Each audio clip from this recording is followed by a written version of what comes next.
We have crew down there. Yeah, we do. We have our Elizabeth Lane and Jerry Barlar down there live for us right now, and I believe we have them on the phone. We want to check in with them and just get an update and see how you guys are doing. Elizabeth, can you hear us?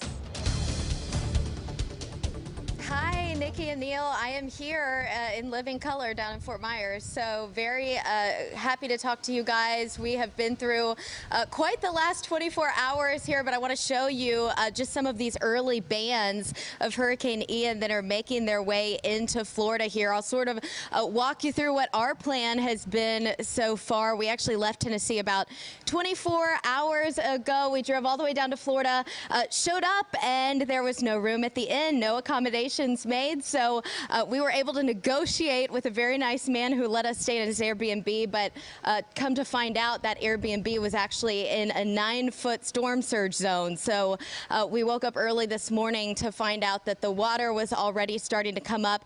We should see it in this area too. We're only about a few miles away from where that Airbnb was, so we had to evacuate, and now we're here as Category 4, expected to make landfall to Category 4. Hurricane Ian is inching closer and closer, but this is actually a parking deck that we found here at the Honda dealership in Fort Myers, and you know, things look actually pretty calm right now. It's a bit of a ghost town here. We saw some trees down already, palm trees and things of that nature, but we will continue to keep an eye on it. As you know, actually, we saw a lot of linemen coming down yesterday.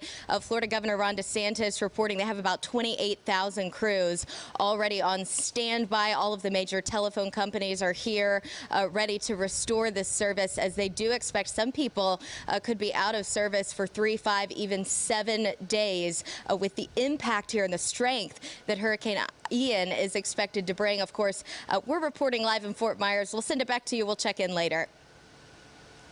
Can you still hear me, Elizabeth? If you can, I believe you said that you're... Oh, yeah, Nikki, I got you. I believe you said you're standing in a parking deck. Are you and Jerry safe?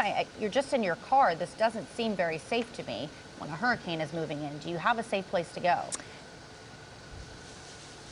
Yeah, Nikki, we actually, they were able to get a hotel for us for tomorrow night. We tried to get to that hotel.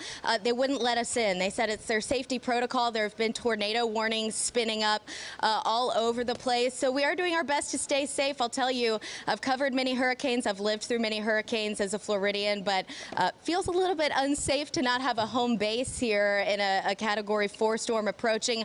Wouldn't recommend it, but we're going to make the best of it. We're going to do our best to be safe in this large structure, Nikki. Wow, a hotel protocol to not let people in for their safety. That's awesome. All right, hey, Elizabeth, be safe. Thanks, Jerry. Thanks. Appreciate you guys. Jerry, an old veteran of those storms as well. I can't tell you how many times I've gone down there with him.